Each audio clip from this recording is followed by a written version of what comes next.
Aloha, it's Kelly. So I was asked this question on people or maybe yourself that you keep on doing some things and you don't know why you do them and you really want to change, but you're not too sure why you don't. So part of it is understanding yourself, okay? In fact, that's what it is. And for me, oh my goodness, I've been on such a journey of personal growth because at first, I thought it was all about everybody out there. And then I really found out it was about me in here. And the nice part about finding out that it's you is that you can change you at any time. You can't change out there, but you can change in here. And that's what's so exciting about it. So first you have to understand why you do what you do. So think about it. Do you do what you do because it's logical? Or do you do what you do every day because of how you feel? So think about it. If you feel great, then whatever that is that makes you feel great, you do it again, right? So let's take your business, for example, or your job. So let's say you start doing and learning this new skill, and then you do great at it, right? And so that gives a positive feeling to you, right? Let's say you sell a product or something like that. Wow, you feel so great. So now you do the action, you're developing the skill, and you start feeling great. You get good feedback. It's like a loop like this, right? So you make the sale and you feel great. So what happens is, because you feel great, guess what?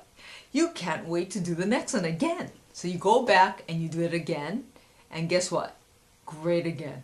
And this keeps on feeding, and that's why you become really good at whatever you're good at, right? In fact, you become better. Okay. Now what happens when you don't feel good? So let's say you start new, and I can tell you for myself, when I first started my business, I was terrible at it. Oh my gosh. I got rejection after rejection after rejection, and I never done any kind of sales or anything before, so I didn't understand. I thought I was just awful, totally not cut out for this kind of thing at all.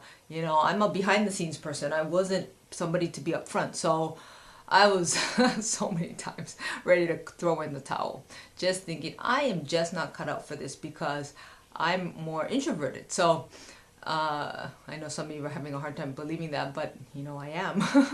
So anyway, so here's the thing. Let's say, and I can tell you this happened to me. I tried to sell, or I tried to talk, and I got rejected. The person said no. And so I felt bad. And because I felt bad, then the next time I wanted to go and try to do it, part of me didn't want to do it. And so I had a hard time, and I would discipline myself to do it again, but I struggled. Obviously much more than with the person that succeeded, right?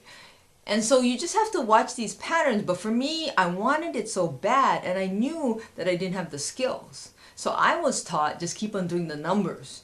And if you look at some of my other blog posts, you'll see that I totally just worked at it. Like shooting a basketball in a basket. I just knew that if I could out practice, a lot of other people, so to speak, at the time, I knew I could do well. And so I just decided I was going to practice a lot harder than the average person. And that's what I did. So I ended up getting way more rejection than most people. But what happened is I started to know what that was. So then I just kept on doing it and doing it and doing it. Guess what?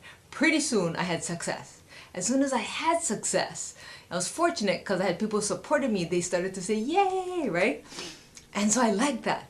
And then I realized I was repeating the same things and saying the same things that got me that success over and over and over. And once I was in that pattern, everything became simple, okay? So know how this works. How you feel really affects what your action is, because you feel good about it, then you do the action, then it comes back, and then you get a reward from it, and then it loops over and over and over. And that creates a habit. That creates in your subconscious mind something that you can do over and over very simply. And that's how you get success. But it's that initial, if it's a new skill, you have to get over that initial, how should we say, building up the skill, but also understanding that how you feel about the rejection or how you feel about the discipline of doing it over and over and over initially may affect your results. So if you just know that this is the way it works, just get through it. Okay, this is where you hear discipline, right? The pain of discipline or the pain of regret. And we all go through that because we were all, or at least for me, gosh, totally unskilled in the beginning. But because I was willing to go through the numbers, and this is why you hear the numbers, go through the discipline, once I started getting some success, my brain started to say, that's what she has to do to get success. And I repeated it over and over and over. Then I got positive feedback, and then it came back to me that I wanted to do it more, right? And the more hours I put in, guess what? The better I got. And here I am 16 years later, right? So I hope that helped you guys. That's how it works. I'll put more detail in the blog post here, but try it. You'll see. You'll find your success, and then just do it over and over and over. Thanks for listening. Take care. Aloha.